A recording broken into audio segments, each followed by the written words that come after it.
Guys, আজকে আমি আবার নতুন একটি ভিডিও নিয়ে আসছি। আজকে টিয়া পাখি যদি কোনো সময় অসুস্থ হয় বা রোগ জীবাণু আক্রান্ত হয়, টিয়া পাখি অনেক সময় গরমের সমস্যা হয় বা যে কোনো সমস্যার ক্ষেত্রে টিয়া পাখির একটা ওষুধ গড়ে সবসময় রাখবেন, ঠিক আছে? এখন অনেক গরম, ওয়েদার খারাপ, এই কারণে একটা ওষুধ সবসময় আমি নাম বলে দেবো। এই ওষুধটা সবসময় রাখার চেষ্টা করবেন। টিয়া পাখি অনেক রোগ থেকে মুক্তি পায়, ঠিক আছে? এই ওষুধটা হলো P70 PB71 পাউডার। দেখেন, এসিআই কোম্পানি। এটা পাখির ভিটামিন, আয়রন, ক্যালসিয়াম অনেক ঘাটতি পূরণ করে।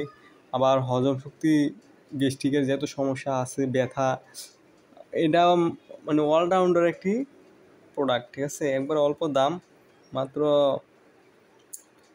50 টাকা। 50 টাকা, হ্যাঁ 50 টাকা এটার দাম। দেখেন এই লক্ষণগুলা। টিয়া পাখির সব রোগের জন্য এই ওষুধটা অনেক কার্যকারী। পাখি অনেক ঝুমায় বা গরমে অনেক সমস্যা হয়, এই দেখেন এই ওষুধটা সবসময় পাখিকে, শুধু কোনো পাখি, তারপর আরেকটা রোগ পাখি মনে করেন পেট খারাপ হয়, অনেক সময় পাতলা পায়খানা করি, তখন মানে এই একটা ওষুধ খাওয়াইলে আর অন্য কোনো ওষুধ লাগবে না আশা করি। একটা ওষুধেই অনেক কার্যকারী। PB71 powder, ACI company.